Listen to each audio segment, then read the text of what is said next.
hate voicemails. I even hate them now, even though they come in and you don't have to call in anything. Right? All right. Ready? Your turn. Yeah, you do it. You Hurry. do it. With pleasure. Do it. As you know, this is the measure of an episode, where it is our continuing mission to explore what makes Star Trek proper, genuine Star Trek, and not just Close Encounters of the Third Kind reboot. I'm Jonathan. So glad you said that. I'm Paul. And the criteria by which we judge these episodes, number 1, is there science fiction inherent to the plot? Is it explored in the plot? Number 2, is that science fiction unique or novel in some way? Oh, interesting. That's going to come back later, boys and girls. And number 3, is there an ethical or moral dilemma? And I'm Paul. And I'm Jonathan. And this week we watched episode 2 of Strange New Worlds. Children of the Comet. Children of the Comet. That's right. Oh, God. Paramount, you need to fix your app so badly. What's wrong with the app? I know, I got the text from you yesterday that said, all capitals, that you hate Paramount Plus or whatever it is. Yeah, with a few extra words in there. Children of the Comet. While on a survey mission, the USS Enterprise discovers a comet is going to strike an inhabited planet. They try to reroute the comet, only to find that an ancient alien relic buried on the comet's icy surface is somehow stopping them. As the away team try to unlock the relic's secrets, Pike and Number 1 deal with a group of zealots who want to prevent the USS Enterprise from interfering. Whew. Yeah, that's the synopsis. That's not a blurb. Right? The Enterprise discovers a comet on a collision course to a planet, the end. To a pre-warp planet. Yeah, the end. The big thing I think that probably all Star Trek nerds are talking about is how the Prime Directive would not really let them, or at least the precedent that has been set by the classic Trek would not allow them to even fix the comet. But no, because we can go back to the Paradise Syndrome. That is this exact episode, just with Kirk on the planet. But there's also a next gen episode where they have to decide whether or not to let a pre-warp civilization perish because the planet's going to blow up. Right. So, what is it, Star Trek? Make up your mind. Right. It's like there's a weird continuity error in canon between the original series and Next Generation, and this one apparently. Here's the other thing too, and this kind of goes back to the first episode as well. The New Order 1, it's kind of in the name, or is it World Order 1? What? It's General Order 1. General Order 1. Okay, right. So first off, going back to the first episode, I really don't like when they do those kind of winks at the audience, where they're like, we're talking about calling it the Prime Directive, and Pike's like, well, that'll never stick. Like, right. Oh, I see what they did. Yeah, every show does that kind of thing. You like C-3PO, he's like, you'll never see me on one of those Star Cruisers in episode 1.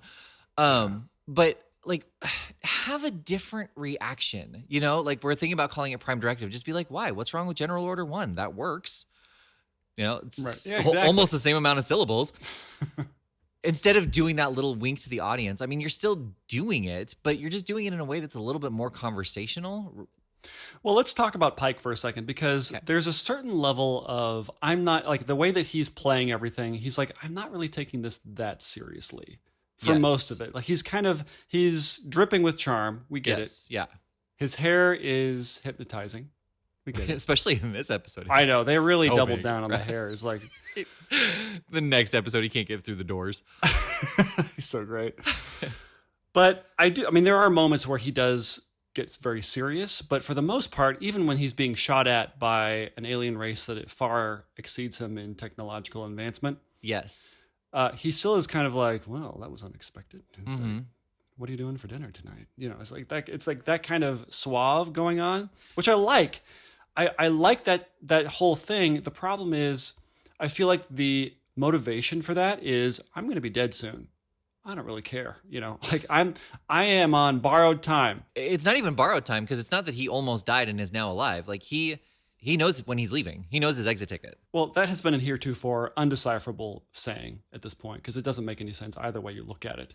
But my point being is that his motivation is not, like, it should be that. It should be like, I don't give a shit, right? Yeah. I don't care if we live or die, which is a terrible mantra for a captain. Right, but it's not, I don't care whether we live or die. It's, as long as I'm on this ship, I know we are going to survive because I know when I die. I guess that's true. But see, there's this whole thing about causality there. And they kind of handle that in this episode where the number one brings it up. She says, now that you know about it, that kind of means that it's going to change if we know anything about chaos theory.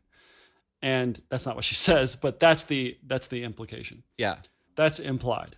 But that doesn't seem to be what's going on. Like he's hardened, and the way that they get around it is the people. He's like, I need to save these people. So these people are going to be in danger. So I need to save them, and that's going to bring me to whatever death that I have. Mm-hmm. Is he gonna die, or is he just disfigured to the point of nothing? Well, right. I mean, for him, his life is over at that point. Got it. Okay. Yeah. But they subvert this whole idea that he is kind of casual about danger in that last conversation he has with number one, which is, this is very serious to me. It still is very heavy on my mind. These people are going to die. He looks them up when they're still kind of like 10-year-olds or something like that. Right. So they're kind of playing with this, and I feel like the charm is just the charm. It's not motivated by anything. His casualness is just a character trait now. I think it's a little bit of both. I think, first off, I think that as charming as he is, I really appreciate his humility. I don't know if you noticed or not, but every time he talked to like have the screen turned on or have the hailing frequencies, he said please, which was just a great little touch that no captain has done before. And I just really appreciated that like mutual respect of everybody on the bridge. Yeah, he seems very friendly with everyone, which is a new thing with captains. Yeah. I don't get the impression, maybe with Janeway and Chakotay, they're always having their kind of sidebar chuckle fest, on the bridge. But other than that, I don't really think, like Picard was definitely never friendly with anybody on the bridge. Right. I do think that even with that level of humility, he still isn't as, this was a problem to solve, regardless of the fact that those aliens were going to be blasting at them. Because, he's like, this isn't when I die, very big fish style, but he was trying to solve the problem, and he didn't care about the other alien race because he knew this. Yeah, he knew this wasn't when he was going to die, so he didn't have to worry about them shooting at him. I suppose, but I would think that he would still have this idea. Well, nobody else. I don't know when anybody else dies, right? And so I could somehow survive some sort of terrible, catastrophic attack. Yeah, and everybody else could die. So I feel like that element of urgency is still there for him, if that's what's going on in his head. I think we're getting there. I think that's kind of what the continuity is from episode to episode. We are getting to the point where I would guess that there's going to be some scene in the next couple episodes where a character does die in a situation where he thought that nobody could, and he survives. And so he's like, oh, I can't just be nonchalant about all of this stuff. Like, these people's lives, I don't know when they're going to die. Just because they're with me doesn't mean that they're safe. I would like that. I feel like the most obvious person in this is the Andorian, the not Andorian. I know he's the new chief engineer. The blind guy? The blind guy, who I thought was like some sort of albino Andorian, but he's right. a different race. Yeah, he's Innar. And fun fact, the actor who plays him is actually blind. Oh, that's pretty cool. Probably shouldn't have given him a knife. Given his age, he's probably used to it. He knows what's going on. Like, he probably has been around a knife a few times. Is that why it was somebody else's hands? Like he did the thing where he holds his hands behind his back. Oh, I'm imagining like somebody else is holding the carrots and he's the one using the knife. Like, that seems a little more dangerous. This seems like a bad idea. Why are we doing this? Whose idea was this? The actor. I always wanted to try this. And he's super aggressive about Got a meat cleaver for the carrot. Yeah. Just slamming down onto the chopping board. Yeah. By the way, can we talk about Pike's enormous quarters for a second? Yes. It's like ridiculously large. There's no reason. And I have to say that I super hated it when they were doing the dishes. I understand they need to give them something to do so they can have their talk. Let me tell you why I hate it. Because you wouldn't be doing the dishes on a starship. Right. You'd like put them in a thing and they would clean themselves or something. Like they wouldn't be like hand drying dishes and putting them on a rack. Kind of. I mean, there is a kitchen on the Enterprise, and which one is it? Undiscovered Country. They still have food in designated areas. They still drop their plates in other places for the kitchen to clean them. So why are they cleaning dishes? It should be a thing that they put into a thing. Oh, I see. Okay, I thought you were saying like they get rid of the plates and then just they make new ones. Gotcha. No, Gotcha. well, yeah, that would be cool. That'd be fine. I'd be fine with that. Yeah, it just felt like what an opportunity to show how they do dishes in the future, and that they don't. But their choice was to show we have not improved upon that since the year 2013. And just kind of speaking to your point too, they don't have to be doing dishes to have this conversation. And that would have been a neat little moment where it looks like they're going to, like they're picking up all the dishes from the table, and then they go put them in that little cleaning thing, whatever it is. Right. And they just stack them there, and they like either the door closes on it and that's the end of it, or like we see them beam out as they're walking back over to the couch, or No, I just love the idea that in episode 10 they're trying to fit more dishes into the dirty dish drawer and it's totally full and they're just like slamming it closed. They just keep every time they have a conversation they just keep piling up more dishes on it. But come on, guys! Like you're such a creative show so far. Yeah, there's no sense like they could be in a penthouse somewhere. Right. You have no sense that they're on a ship. Yeah. So actually, speaking to that, I had a note for you. What do you like? This is supposed to be the Enterprise from the original series. Like that is Nurse Chapel. That is Spock. Right. So characters obviously we're not going to have the exact same people and all that sort of thing. So.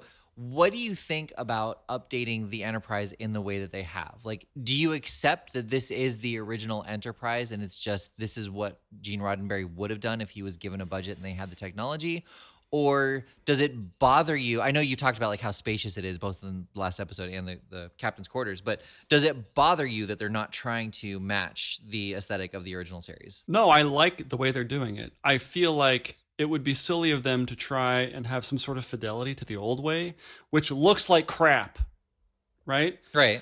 And J.J. Abrams tried to have some fidelity to it at the end, like to the old show, but it's still updated and it looks super cool. And they did a great job with the modern. I mean, I think that to throw the baby out with the bathwater in the sense of trying to have some congruity between the show from the 1960s and a show from the 2020s, it would be, I don't know, it's kind of ridiculous to me. I like that they are just saying, get over it. This is what our Star Trek looks like. Right. Gene Roddenberry he did what he could. Like he made the most advanced set that he possibly could in that time. Mm-hmm. And that's what we're doing. Yeah. And I like the idea that we have a little bit more room to explore the science fiction and just the extrapolation of the technology. Right. Right? You can have a little bit more fun. Otherwise, you're just kind of aping the old thing. Mm-hmm. Mm-hmm. I like that they're giving themselves room for some creative enterprise. Yeah. What do you think? I mean, are you on board with it? I don't know. Like I'm still trying to decide if they should have just plussed up the original series hallways. Like made the button pads off to the side actually look a little bit more fancy. Because the other part of it too is. Like that was one of the fun things between the original series and Next Generation was they had buttons and dials that they had to use in the original series, and then in Next Gen it was all touchscreen. So like you could see the progression of the technology, but in this show they're not really using buttons and levers. They're using super fancy technology in this show that's supposed to take place before the original series. So like. Hallways, captain's quarters, all that kind of thing. I'm a little like whatever, but I feel like the technology side, it should be more in line with what the original series limitations were. And when I say limitations, I don't mean 60s budget. I mean, they didn't have all of the same gadgets and machinery that Next Generation had. I understand the argument. I do feel like it's creatively stifling to say, well, in the 60s, they only had little knobs, so we can only have little knobs. And it, frankly, doesn't make a lot of sense. I can see that they were trying to do a submarine aesthetic in the 60s. Right. Hence the knobs and the sounds and all that. That's what it feels like to me. In this, they're not. They're doing a space aesthetic, of which we have how many years of legacy now to inform? Yeah. Like, what is the 60 years ago? Yeah. Yeah. I Yeah, mean, 60. they kind of happened almost at the same time. Yeah, I'm glad that they're updating it. I'm glad that they give themselves the room to expand on the tech, because let's face it, I mean, we've complained about this before, how when they have prequels, they limit themselves in how much interesting stuff they can do because it has to have fidelity to what's going to happen later in the canon. And in this way, at least they're giving themselves some room to stretch the ship a bit, you know? And that brings me to a question for you. Okay. I want to know what you think of all of the exterior battle stuff. Yeah. I felt like it was a little too atmosphere air fight. Like the Enterprise is a huge ship. It sat wrong with me for the Enterprise to move so deftly through the tail of the Comet, but there's no atmosphere for it to fight. So I know it still has mass, but it should be able to move as quickly as it wants to because it's not pushing against anything. I mean, I think it would. I mean, moving mass would be the hardest thing to do in space. Yeah, and it is gigantic, but you would think they would have engines that can do that, right? And I would imagine that there are thrusters all over the ship to turn it in any direction as quickly as you wanted. Well, and that was one thing that happened in these battle scenes that we've never really seen before ever, which is when he said, Omega, whatever. Evasive maneuvers, that we saw what that looked like. Yeah. And it was basically wobbling the ship. Yeah. And we saw like a wide shot of the Enterprise kind of strafing to the right and trying to avoid the business end of this gigantic alien ship. Right. And the alien ship would kind of turn with it. We have a good sense now of what it looks like to dogfight in space. Right. And they still have a pilot, which pisses me off. And they still have joysticks, which pisses me off. Doesn't make sense. Now, it did feel a little video game. Yeah. Yeah. And I can't really tell you why. It did look real as far as I can tell what something like that would look like, Right. Yeah. It felt a little like it lacked weight. It'd be great if it did 100% accurate in space. And so when it went out to the exterior, there was no sound. Yeah. Firefly style. Yeah. I didn't realize. I forgot that Firefly did that. Yeah. Firefly, I think, was the first. They did the first like whip zooms and stuff like that, or whip pans and flash zooms, whatever they call them, with digital effects, where you zoom in really fast on something and zoom out. Yeah. Like there's somebody actually operating a camera. They don't do that in this, but they definitely are doing like really long shots of following the Enterprise through a bunch of stuff that isn't just beauty shots. Right. Yeah. I hope they make it a little bit more, it's hard to say realistic because this kind of stuff, like dogfighting, as far as we know, would almost be impossible in space because it's so hard to move stuff around without the ability to kind of dig into air. Right. It would be very boring. Well, see, right. So that's why I'm thinking like there should be thrusters everywhere. So if you want to turn the ship left, you would actually have stronger thrusters on the nose and weaker thrusters on the tail to keep your tail in place, but turn your nose to the left. Right. Yeah. And you wouldn't, if you were moving forward, you turning left doesn't mean you wouldn't be still moving in the direction that you were moving before. So right. you need to stop that motion and then start the other motion. So movement in space would be very confusing. Well, right. But I feel like that's where the joystick comes into play because whatever you're doing with the joystick, that's directing the computer to turn on whichever thrusters are needed to make that action. Right. But just let the computer decide what the best course of action is. I'm just saying, like it wouldn't be... Right. The computer would be making a lot of decisions. Even if you had a joystick, if you turned the joystick left, the computer would not just be turning left. It would be making millions of calculations and upon thousands of thrusters in order to make that action work. Right. Exactly. Yeah. Can we talk about Uhura real quick? Yeah. I mean, she was a big part of this episode, so that makes sense. So I think everybody on this show is doing a great job acting-wise. Yes. And Uhura included. The thing I don't like is they were trying to paint Uhura as kind of very insecure in her place, insecure in terms of not being really ready to be on an away mission. And they kind of say, well, no one's ever really ready, I guess. That's the implication. But I hate this acting style where the way that you show that you're acting is you pause between every other word, and that's how you show that you're uncomfortable, or that's how you show that you're trying to formulate whatever. Right. It's so annoying. It's so frustrating to watch, and not in a good way. It's not like, oh, I'm really in tune with what she's feeling.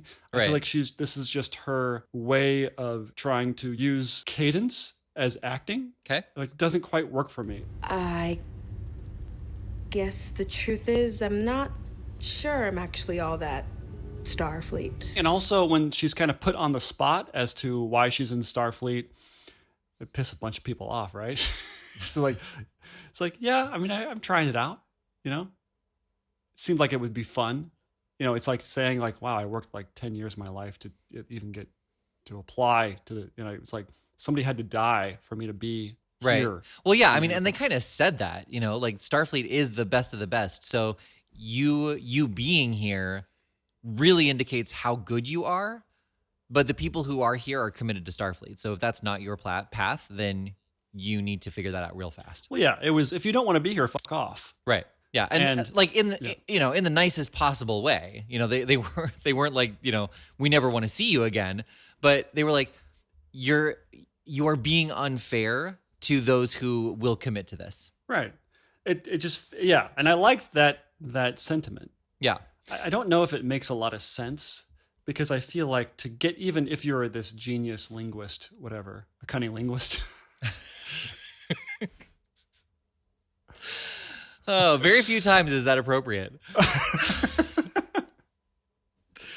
Usually it's said just so you can be like, hey. Yeah, it actually works here. All right. Even in that, like, you would still need to work. You would still have to go through the application process, because everybody wants to be there, and there would be bureaucracy, and there would be back channel stuff. You would have to work quite a bit. So this idea that she's just kind of there, she's treating it almost like she's taking a year off college to go travel through Europe type of kind of attitude. Yeah. Also, they don't have a scene where she's like, that's ingenuity. That's showing off why she's on the ship, right? She does have the revelation of the music, but that's something that Spock realizes, not her.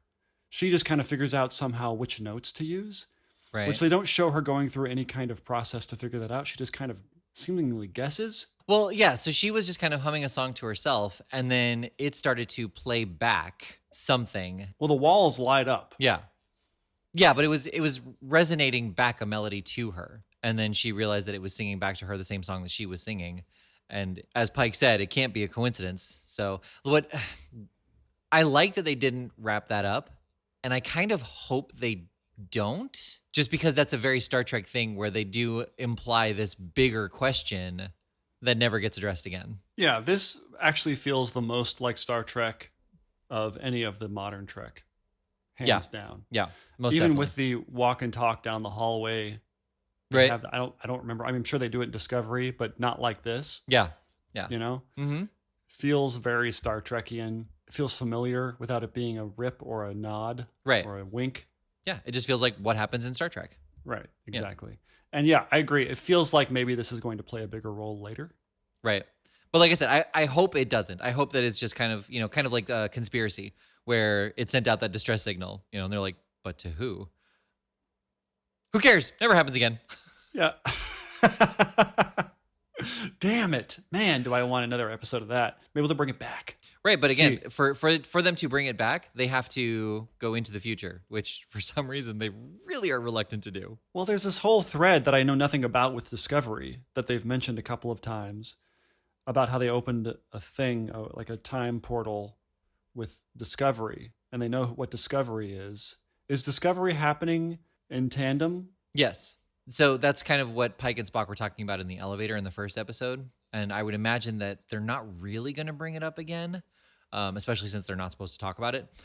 But they have already disappeared somewhere and they don't know where, I believe.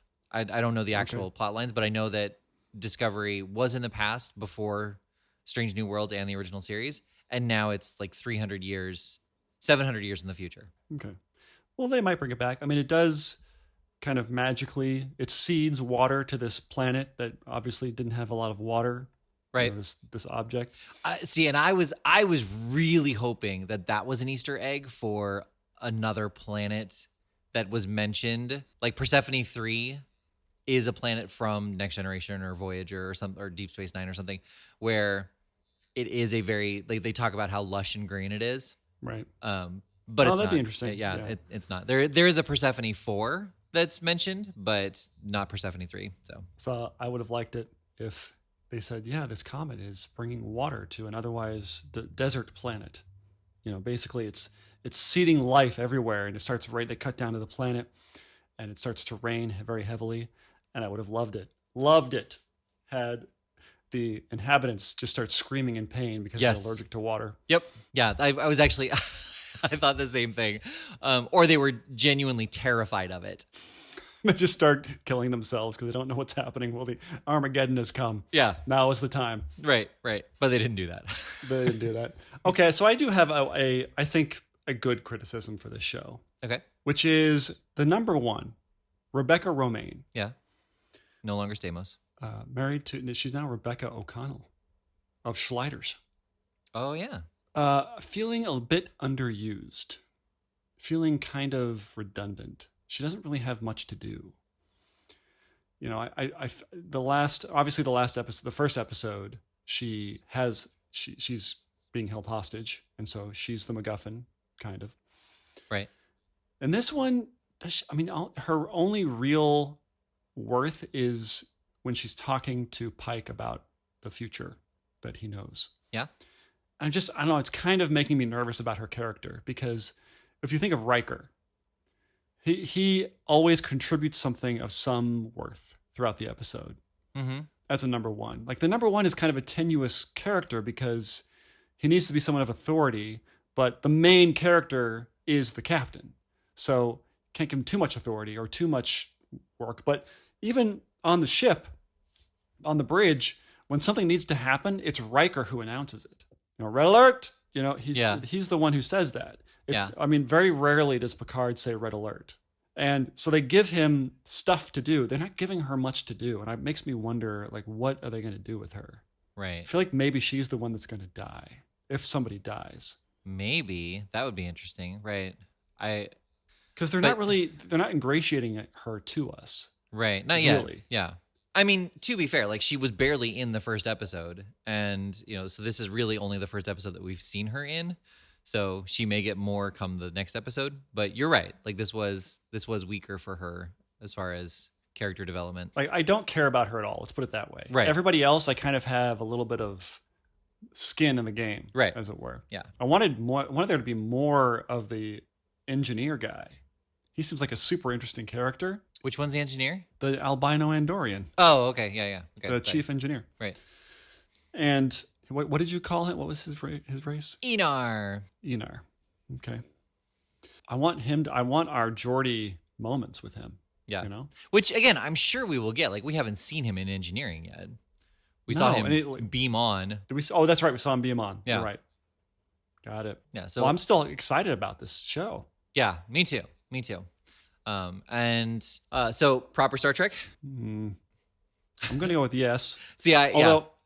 Well, one could argue that the music, aliens using music to communicate, not really novel. I guess it's novel to Star Trek, but not, obviously you made the comment at the beginning of the episode that it's a Close Encounters type of thing. But I mean, I would say, like, is it unique as in this is the first time it's ever been done? No. But the fact that the only other time that I can think of is Close Encounters of the Third Kind tells me that it's novel enough. Yeah, I think it does the work. Yeah. Right? Yeah. I do wish they had explored it a bit more.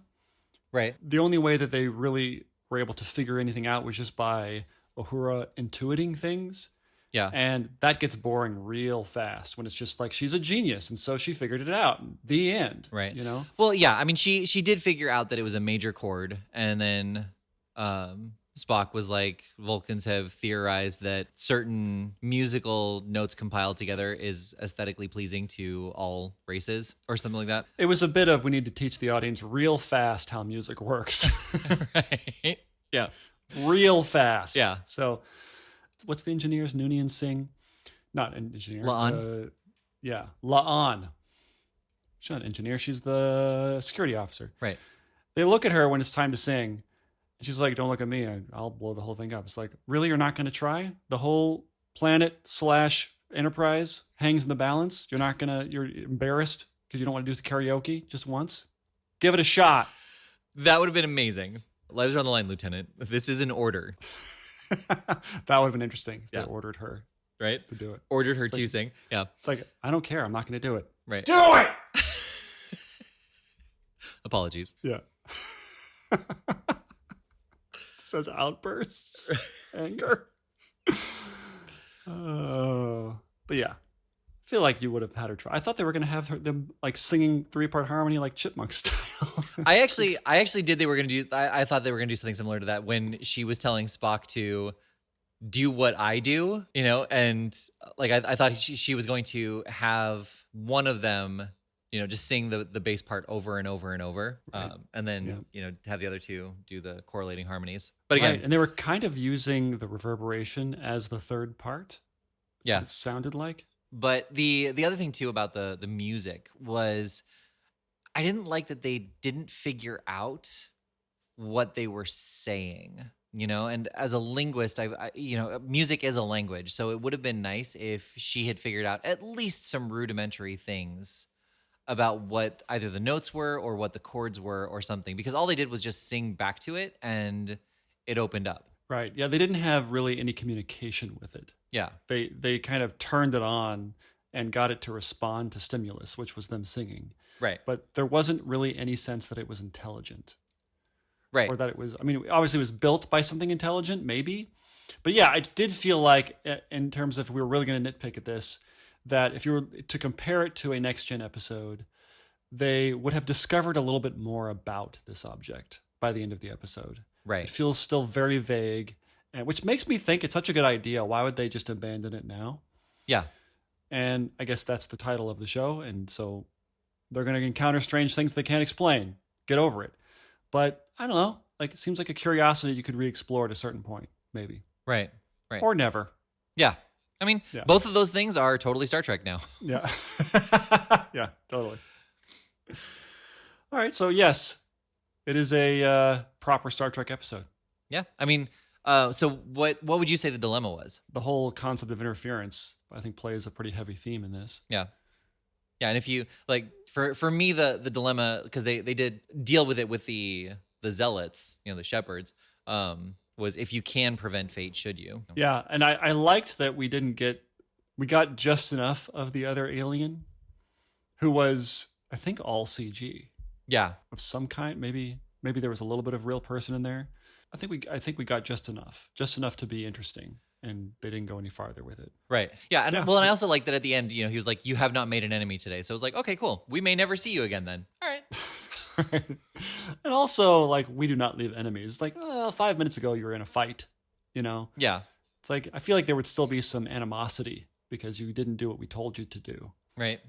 and you endangered everything. I couldn't quite tell. Did the aliens know what Uhura found out, which was that how did they figure this out? That the shape that Spock made by kind of by disrupting the comet, by breaking part of it off, was the shape that it was always supposed to be, or what? I couldn't. Right. I There can't was remember. some message that they had received from the comet when they scanned it or something like that, and it gave them some information. And it before anything had happened, they had already received the new trajectory of the comet and the shape that was going to break off. Yes. So they kind of said, though, it had planned this all along. This Right. was the plan the whole time. Yeah. Which was probably the most interesting part in terms of what that means. Yeah. So did the aliens know that?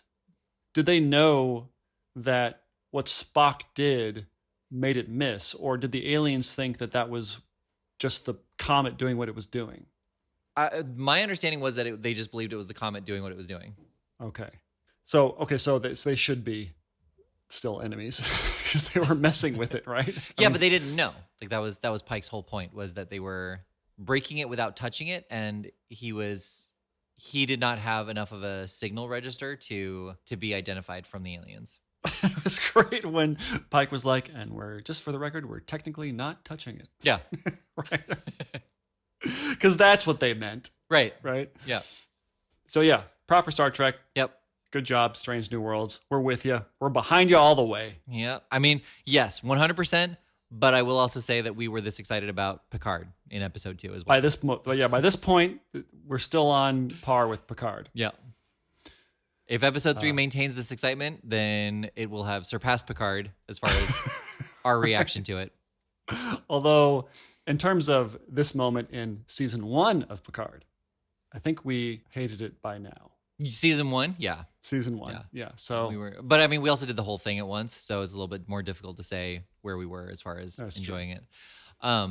Okay, so we're going to continue with Strange New Worlds just because it has been so great so far, and because we're actually getting a lot of good feedback from our listeners. So we are running into a bit of a problem though, because I am not going to be available for all of the new episodes through the rest of the season. We've got a couple ideas in mind, but you're going to be here for the next 2, aren't you? Yeah, for the next 2. I'm just laying down the foundation for everybody. You know that to expect that we will not be here, and also give you guys the opportunity to give us some suggestions. Do you want Paul to fly solo? Do you want us to bring in guest hosts? I can record. I won't be able to always record with Paul. Would you rather just hear our thoughts individually? These are some ideas that we've come up with. Do you have other ideas on what other podcasts have done that you'd like us to do? Let us know. Right. So there might be a guest host in your future. There might be a not host in your future. Send us an email. Yep. So what is it? It is themeasureofanepisode@gmail.com. All Check right. us out. I think you can send us a message on Anchor as well. Yes. So send us a message on Anchor if you want a voice message. Yeah. If you don't feel like typing anything. If you don't know how to type, you can just talk into your phone. And just think about it. If you don't listen on Anchor and you want to send us a message and you can't remember what the email is and you can't find the link, leave a review with your question or with your suggestion. Absolutely. We will definitely see that, and that will give us something to think about. Right. But make it a 5-star question. Not a 1-star. 5-star question. Very important. Question 1, I'm going to put 1 star. So they know it's my first question. On a scale of 1 to 5, 5 being that you listened to the episode, 1 being that you did not. So how would you put 0 if you listen 0 times? But I don't think you can put 0. I think 1 is the lowest you can put. That's true. Well, we got that going for us, I guess. And if you like this episode and you've listened to the other one, if you listened to the other one, my sincerest apologies for that audio. That was so bad. But thank you so much for sticking through it if you listened to the entire thing and you came back for this episode. Yeah, see, it sounds better, at least hopefully. Right. We haven't edited. I haven't heard your side yet, but hopefully it sounds better, a little bit better. Yeah, hopefully. And what else? And if you liked it, subscribe. We come out with a new episode every week. It's either NuTrek or Classic Trek. Obviously, NuTrek, there will be times where there aren't always episodes to review, so we'll definitely be hopping back to Classic Trek. Regardless, there will always be an episode every week. So you've got us to rely on, if nothing else in your life. Yeah, we have over 100 episodes of Classic Trek. So dive in, everybody. All right. Well, I'd say let's see what we're watching next, but we're watching Strange New know. Worlds, and we don't know what. I don't even know the name. I think the name is actually published on IMDb or something. Episode 3 is, but I'm too lazy. I'm not. Oh, nope, that's not it. I was going to say Lord Snow, but that's episode 3 of Game of Thrones. Season 1, episode 3 of Strange New Worlds. The dragons here cometh. Right?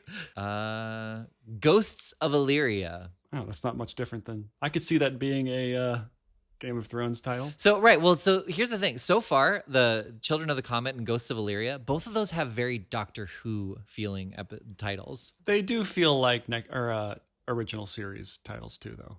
Okay. Those could definitely be original series titles. For sure. And it kind of fixes the problem that you were just saying. The blurb says Una must confront a secret she's been hiding when a contagion ravages the ship, incapacitating the rest of the crew. Una? Number 1. Oh, is that her name? Yeah. Really? Yeah. They named her Una? I believe. You're lying. No, I'm not positive, but I believe it was kind of a joke because she was only called number 1 in the pilot episode, The Cage. And so fans named her Una. And so just to actually make that canon, they named her Una for Strange New Worlds. That's hilarious because it means one. Oh, does it? Kind of. Yeah. Well, uno is one. Oh. And I guess una would be the female one. Right. In Spanish, at least. Oh, okay. That's why the fans did that. I see. Una. Be great if like Noonien Singh, she's like La'an. He's like, yeah, I don't like that. You're Dua now. All right. Well, actually sounds very, very promising. Third episode. Can't Right? wait. Yeah. All right. I've been Paul. I feel like I did it for the last one too, but I've been Jonathan. And this has been The Measure of an Episode. But you already knew that. Yeah, Pike doesn't really, he's sort of like, what are you gonna do with him? He's just chill. He's like if Geordi were captain. But you already knew that. Yeah. A captain full of computer generated people. I mean, that's Rios. Oh God, yes, so true.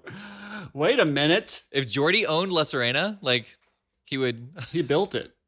Of course he built it. There you go. I've been Paul. No, I'm stopping.